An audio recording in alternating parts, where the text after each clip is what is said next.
and welcome back to my channel where I'm going to cover the Barbarian's path of the Beast class specialization from Tasha's Guide to Everything, providing a brief description of the subclass, as well as explain and set up the various features gained. For anyone who has watched my previous videos, you may have noticed that there's a subtle difference in the sound quality here. I have purchased a brand new microphone and have ditched the headset that I've been using for recording up until this particular point in time.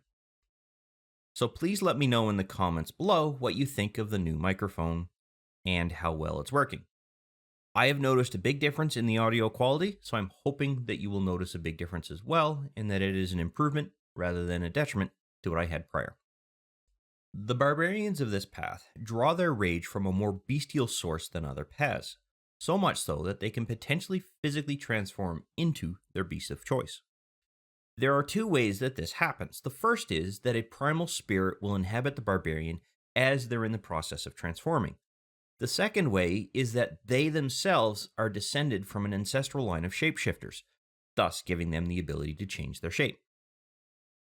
Each time a barbarian rages, their bodies will become that of the beast they represent, and through that, they will gain access to a bestial weapon they can then make use of during combat situations or other situations where it could be useful. The barbarian also gains other benefits because of their ability to become the beast so fully, in that they take on different abilities as they level. As this video will only be focusing on the primal path of the beast, I have provided a link to the previous video where I create a base barbarian class character in the description below. The barbarian class is one of the classes that makes their primal choice at level 3, so let's begin by ensuring that our example character has been leveled up. And we do that simply by taking the Barbarian class sheet here and dropping it onto the section of the character sheet where it says what your class is and what that level is. You'll then get this prompt, and all we want to do here is select Primal Path of the Beast. And that has now brought our character level up to level 3. Once you have selected your class specialization, you will now gain access to the Form of the Beast class feature. And this feature gives your character the means to manifest a natural weapon that you can then use for melee-based attacks, much like a simple melee weapon. When your character begins to transform, you have to make a choice between one of 3 different types of weapons that become available. And they are a tail that will do piercing damage, a snout that allows your character to make use of bite attacks that will also do piercing damage, or claws that will do slashing damage. And we'll go into a little bit more detail about those as we get a little bit further into this feature. At the time that your character enters Rage, you will need to declare what type of weapon your character will manifest, and each has their own micro features that your character can then take advantage of. And the first one that we will go over is the Bite Attack. The Bite Attack weapon allows your character to manifest something like a muzzle, snout, or mandibles, in which your character would then make use of for melee-based attacks. The bite itself will do 1d8 plus your character's strength modifier of piercing damage on a successful hit, but it also has an additional benefit. It will allow your character to regain some hit points once per turn during your attack. The total number of hit points your character is going to regain is equal to your character's proficiency bonus, provided your character has less than half of their hit points available when you actually make your attack. And what this means is we need to ensure that we add this to our character's actions tab. So I'm going to quickly drag this into place, set this up so that we can modify the groups, and I'm going to create a Path of the Beast group feature. Now we can see that the different types of damage are already here, so we don't need to worry about that. The only thing that is missing is your ability to potentially recover hit points as you make your bite attack. Now to do that, I'm going to first move my cursor out of this area so that the group, if you will, gets created. There we go. And now I'm going to add a new effect. And this is going to be a healing effect. And it will add it here to the bottom. I'm then going to pop this open and add a new healing listing here, if you will. And it's going to be on the self, so we got to modify that. And I'm wondering if proficiency is going to show up. Yep, there it is. Okay, so I just went by it. 1 second.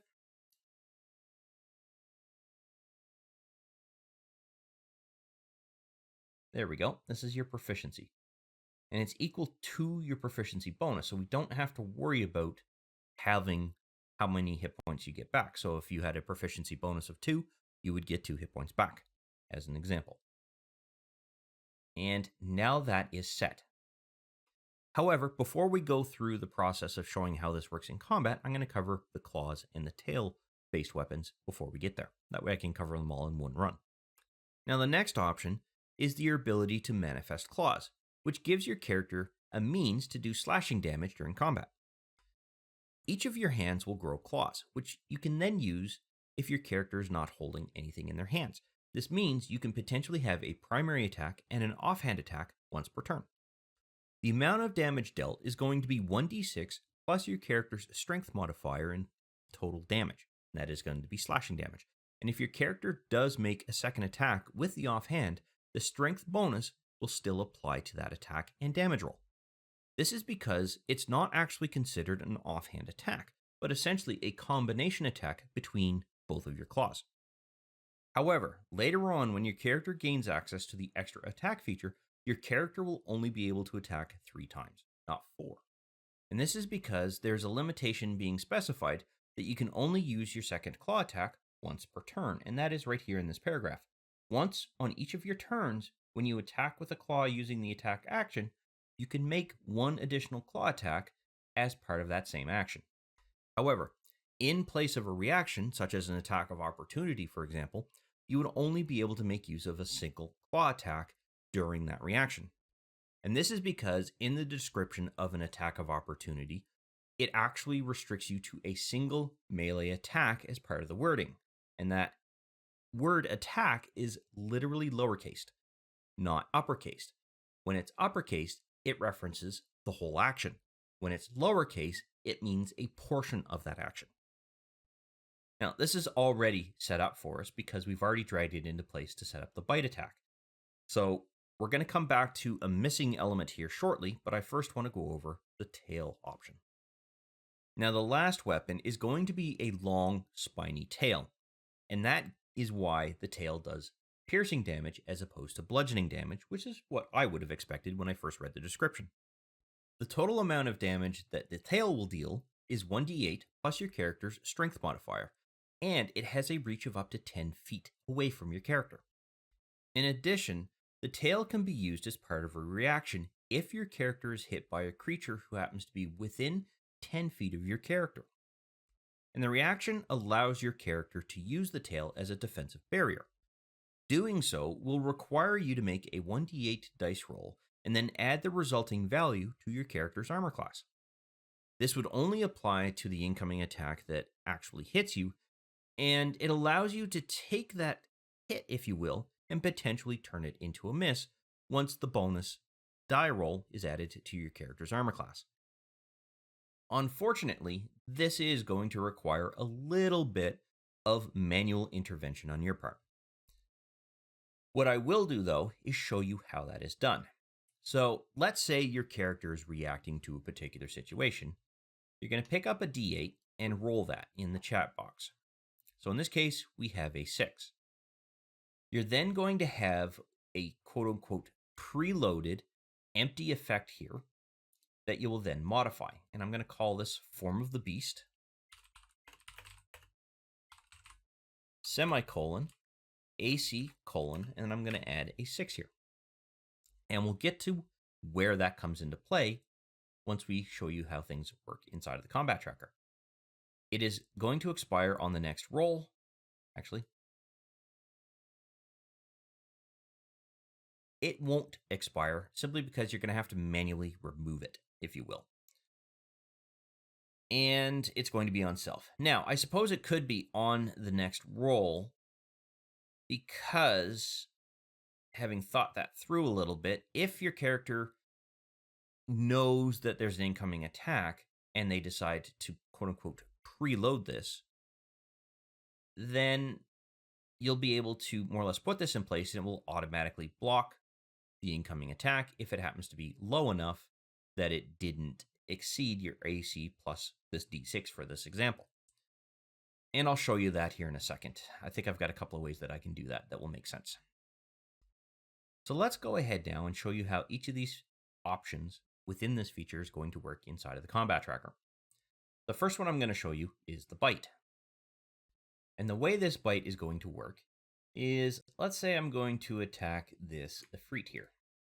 So that would be that character. And let me make sure that the combat token is actually on our character. There we go. And I'm going to go ahead and make the bite attack against the Ifrit. But you'll notice we're missing something. How do I make the actual attack? Well, the good news is we can either simply roll a d20 and add your character's strength modifier to the overall attack roll, which in this case was a 16. But that essentially means that you're now doing math in software that is designed to help you automate a lot of your rolls. So the best way to do this is actually to add a new feature, or option if you will, to the existing feature here. And it's going to be of the cast type. So I just right-clicked, selected add action, and then selected cast. And that gave us this option down here. I'm going to pop that open and set the type to melee, because that's what this attack is going to be, even if you make use of your tail. It's going to be off an ability score, and it's going to be off of your strength stat, because you add your strength modifier to the attack and damage rolls. Now here's the question. What about this proficiency bonus? Well, it's not overly clear, but you do get the ability to use it, and here is why. It counts as a simple melee weapon. That means as long as your character is proficient in simple melee weapons, you would add your proficiency bonus. If, however, your character is not proficient in simple melee weapons, which would be kind of weird, then you would have to turn that proficiency off. So, because this character is proficient in simple melee weapons, that proficiency bonus still comes into play. Now, when we actually go ahead and put our character into a combat and action scenario, we have our attack capability here. All we would do is roll that. It will automatically take care of all of the math for us, rolling the 9 and adding the +5 bonus that we're going to be getting to the attack damage on the Ifrit. In this particular case, it is a miss. If I roll again, let's see if I can get a hit. That is still going to be a miss. There we go. That's going to hit. Now my character has the option to make use of the damage roll. Doesn't really matter which of these 1d8 damage rolls that you're doing, because this is going to be piercing damage, and both of the 1d8 types do piercing damage. To help eliminate some of the confusion, it might actually be useful to simply remove that action. That way you only have the d6 that you would do for claws and the d8 piercing that you would do for bite or tail. If, however, they make a change to this later on and give you the option to do bludgeoning damage here, then you'll have to add it back. But we do have the ability to now roll our damage. So I'm going to go ahead and do that. So I do 4 points of damage to the Ifrit. But you'll notice that something's missing here. Our strength modifier was not included in the damage, and it states right here that we can make use of our damage rolls. This means we do have a little bit of setup that we have to do. Essentially, we need to make sure that we add our strength bonus to the damage. So all I did is I modified that particular attack and adjusted the stat to state strength, or STR. We need to do the same thing to the 1d6. Now we can go ahead and make use of that. So I'm going to re-roll that and subtract 4 damage from the total on the DM side of things. And the Ifrit. There we go. So there. So that corrects the damage. Now we're getting our bonus. Excellent. What about the healing side of it? Well, you'll see here that our character has actually suffered 10 points. I just put it into place by the DM prior to recording. All I have to do is click that, and we'll automatically heal our character 2 points based on our proficiency bonus, because at this level, our character has a proficiency bonus of +2. At later levels, Because we have set this up to use the proficiency stat, it will automatically increase for us and we don't have to worry about it.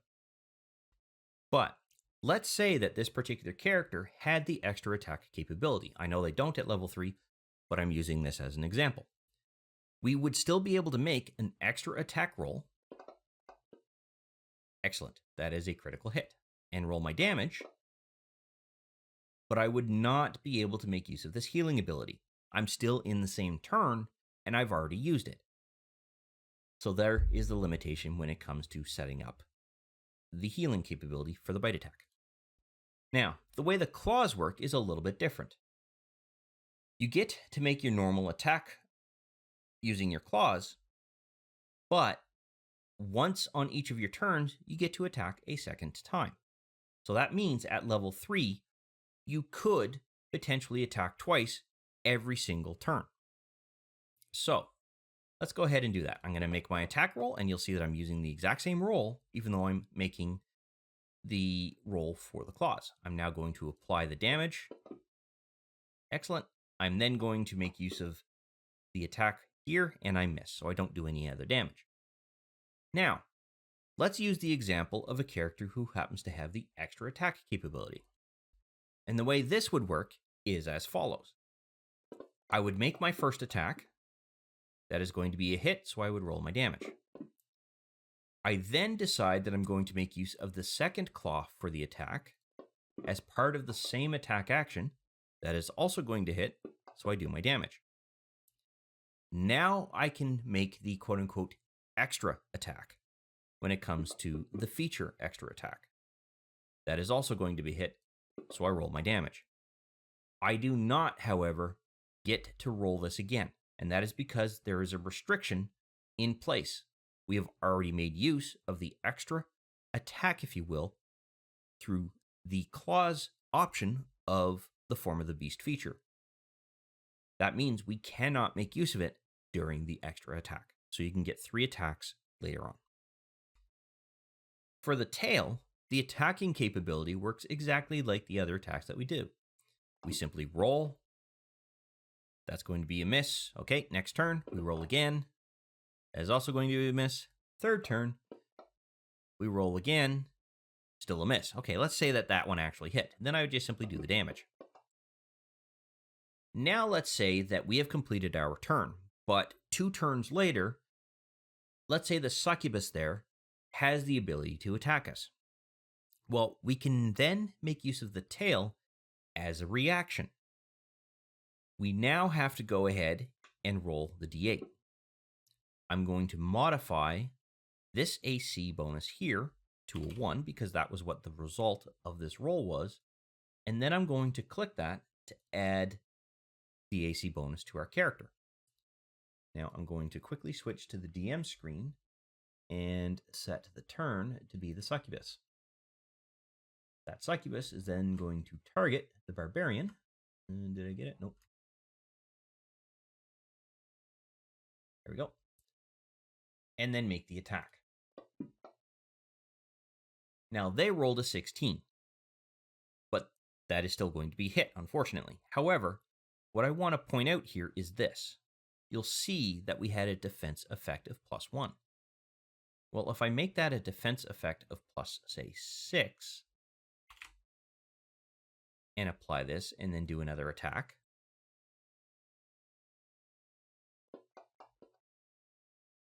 you'll see that we have a defense effect of +6. So the defense effect is referring to the value that we're going to be rolling when we do the D8. This means that I've essentially added 6 AC points to our character, giving us a grand total of 20 for our overall armor class. A 2 definitely misses because that's what the succubus rolled. And in fact, with their bonus, it's 7. This means that this is working the way that we want it to because the effect is also going away. Well, how is that going to work after the attack has happened? Because remember, you should only be making use of this armor class bonus after your character has already been hit by someone who is within 10 feet of you. Well, in that particular case, all you can do is roll your dice here, and then the DM has to figure out whether the additional 4 points that are added to your armor class remains a hit or whether it changes the hit to a miss. So this is kind of not really useful for this effect, but I wanted to add it to show you why that could be a problem. And that essentially brings us to the end of setting up Form of the Beast. So let's move on to the next feature. The next feature your character will gain is called Bestial Soul, and it is acquired when your character achieves level 6 in the Barbarian class. And what this feature does is it improves your character's natural weapons, so that the bite, the tail, and the claws you gain from Form of the Beast do damage that now have a magic property associated with them. And it ensures that your natural weapon will remain relevant as your character levels up, because you will now be able to continue to make use of them against creatures that happen to have resistances or immunities against non-magical attacks and damage. But that is not all your character gains with this feature. They can also be more adept to their surroundings, such that when they complete a short or a long rest, they gain one of those 3 options that are listed there at the bottom of this character sheet, and that remains in place until they complete another short or long rest. And those are a swimming speed equal to your character's walking speed and the ability to breathe underwater, a climbing speed equal to your character's walking speed, and you won't need to make an ability check when attempting to climb difficult surfaces. However, in relation to this point, as a dungeon master, I would rule that your character would not need to make an ability check on a DC of 24 or lower, but would still need to make an ability check on anything 25 or higher. And this is because those latter 2 DCs cover very hard and impossible situations. Those are higher levels of difficulty than just simply difficult situations, which I rate at anywhere from 20 to 24.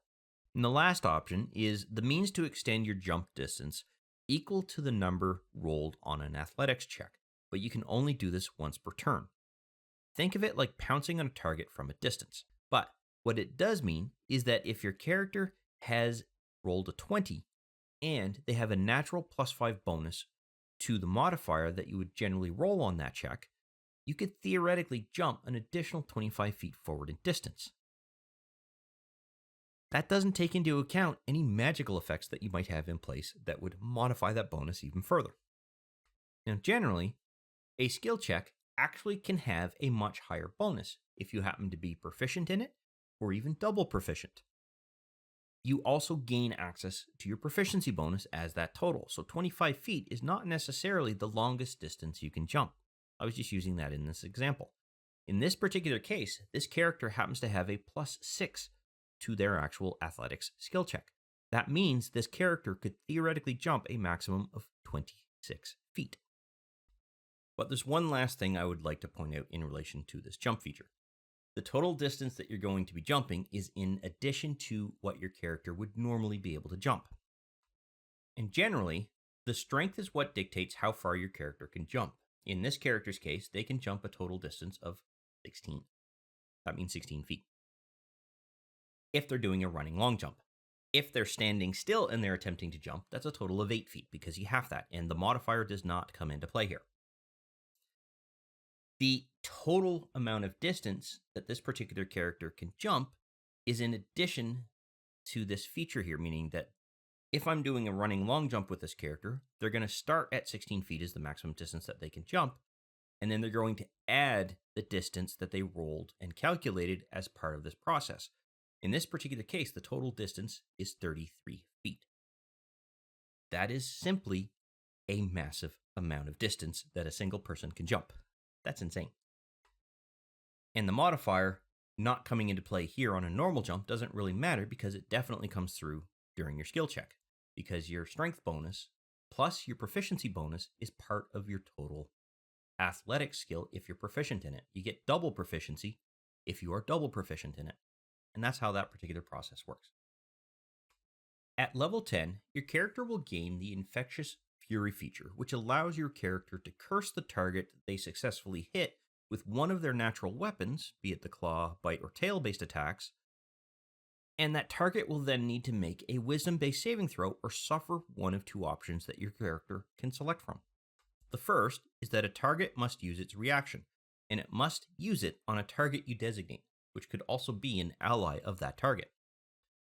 The second is that the target simply takes 2d12 psychic damage. And you must choose one when your character hits a target with their natural weapon. It's entirely up to you which one that you want to select, and you don't have to quote unquote pre-designate what you're going to select for that day. It's done at the time that you actually hit the character, or target, or creature. But there is a limitation. Your character can only use this a number of times equal to their proficiency bonus before they will have to complete a long rest to regain the spent uses. In this case, it's 1. Because of that, we are going to need to make sure that we add this to our Actions tab so that we can track the use of this particular feature. I'm going to add it to the same group, in this case, Path of the Beast. And right away, you will see that we have a 2d12 psychic damage effect already here, as well as a saving throw requirement that comes into play, although the value here is slightly incorrect. We'll fix that in a second.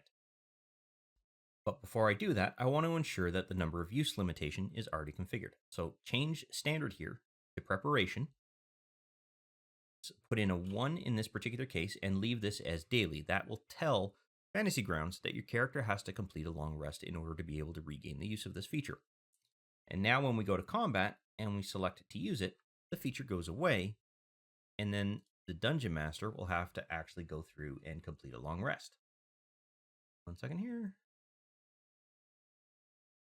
There's the rest, and it's for long rest. There we go. And now we should see that the feature has returned. Excellent. Now what about the saving throw? Well, there's a couple of options that you have. You can just simply close and open your character sheet, and generally it will fix itself. Not always. It doesn't always work. In this case, it did not. The easiest and safest way to do that is simply to pop this open. And what that will do is it will update it to make use of the group attack modifier, which for the Path of the Beast is going to be your base attributes. It should already be configured correctly. Generally, it only fails or is misrepresented if you're pulling in a spell or a feature that's from an entirely different discipline, be it a different class or some other aspect that requires or makes use of a different feature or ability score, rather, as part of its saving throw calculation. But that sets everything up for Infectious Fury. Let's move on to the next one. So the last feature your character is going to gain is called Call of the Hunt, and it is acquired at level 14.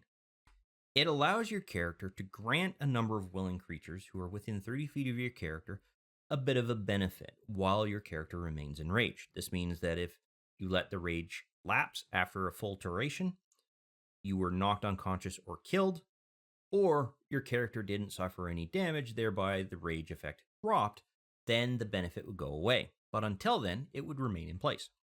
The number of creatures that your character can grant this benefit to is equal to your character's constitution bonus. So in the case of our example character here, that would be 3 creatures. And there are a couple of things that come into play. The first is that the total number of characters that you grant this ability to is going to affect how large of a temporary hit point bonus your own character is going to gain. For example, if there's only one party member who happens to be within 30 feet of your character is only going to gain 5 temporary hit points. But if there are 3 characters who happen to be within 30 feet of your character, and you have the ability to grant this benefit to all of them, your character is going to gain 15 temporary hit points. So there's a couple of things that we'll need to adjust with the Call of the Hunt, or the Call of the Hunt rather, feature. The benefit that those characters are going to gain is that once per turn, they can add an additional 1d6 of damage to their overall damage that they do to a creature that they have hit and are doing damage to. But your character can only make use of this feature a number of times equal to their proficiency bonus. So in the case of this particular character, that would be 5 times. So we're going to have to make sure that we add this to our Actions tab. And once your character has expended all of their uses, they will have to complete a long rest to regain the ability to use this feature again. Let's go ahead and set this up. The first thing I'm going to do is drag and drop this into our Actions tab and then ensure that it's part of the Path of the Beast group. And we can see already that we have the 5 temporary hit point bonus capability here. Well, there is a slight catch there. If you have 3 creatures that you're granting this ability to, or the benefit to, this needs to be 15, not 5.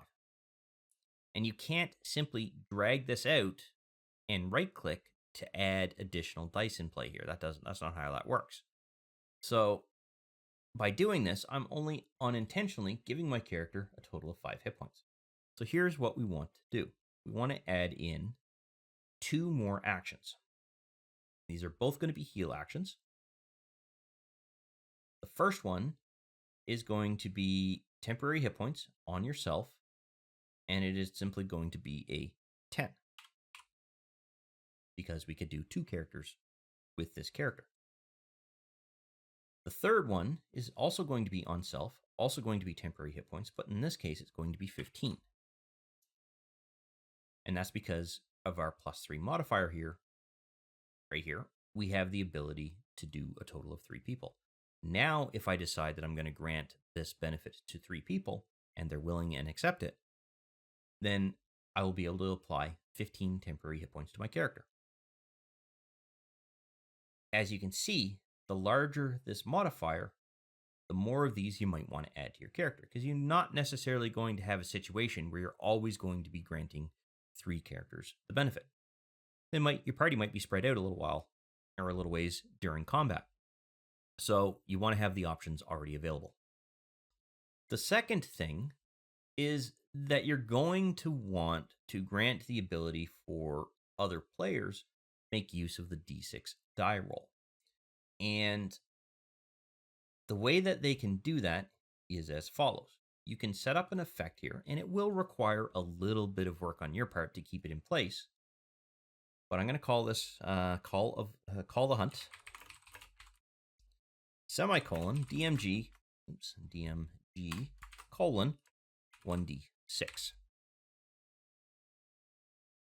It will remain for a maximum of 1 minute, and we don't necessarily need to have it expire, but it actually works out that you probably should set it to expire or expend on the character's next roll.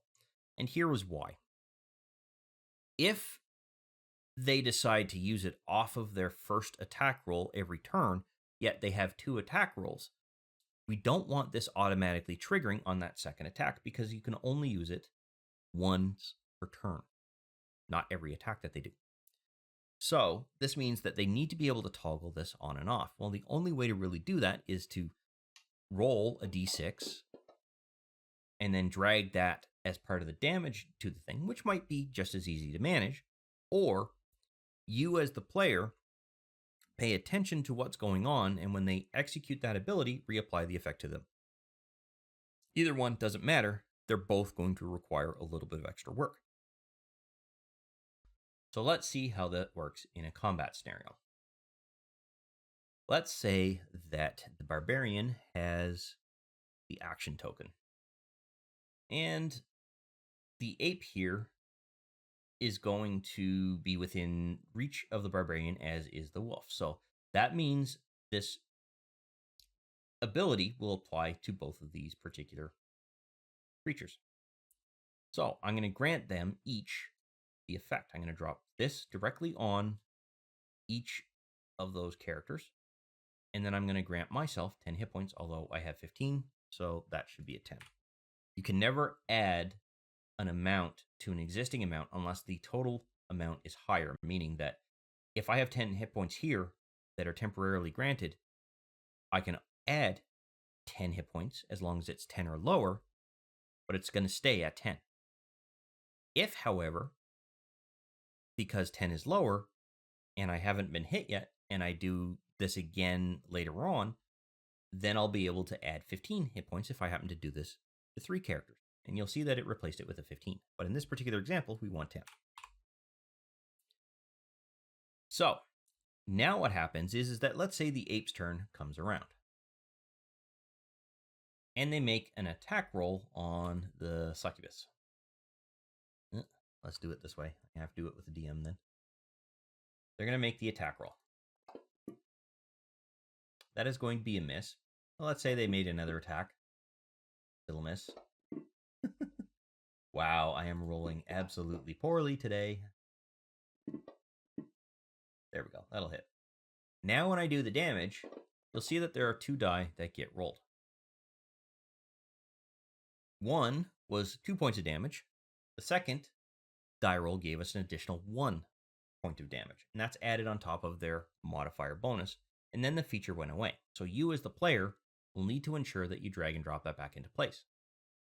And as long as your character remains enraged, which reminds me, we should have ticked this off, then you can do that.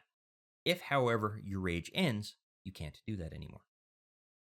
Now, the other option would have been that instead of having this effect here, the ape could have decided to just simply roll an extra 1d6 in the chat and then drag that damage and apply it directly on top of the succubus, which in this case, for some reason, it didn't do.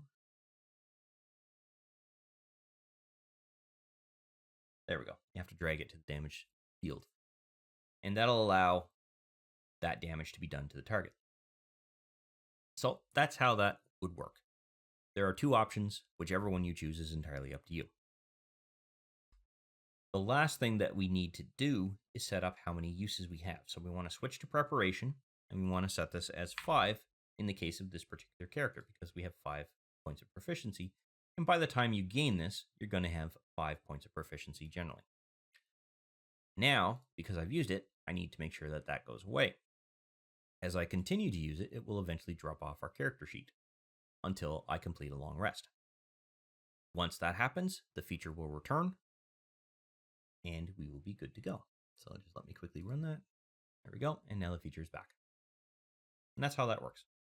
And that completes all of the features that we're going to have to deal with as we level this particular character up.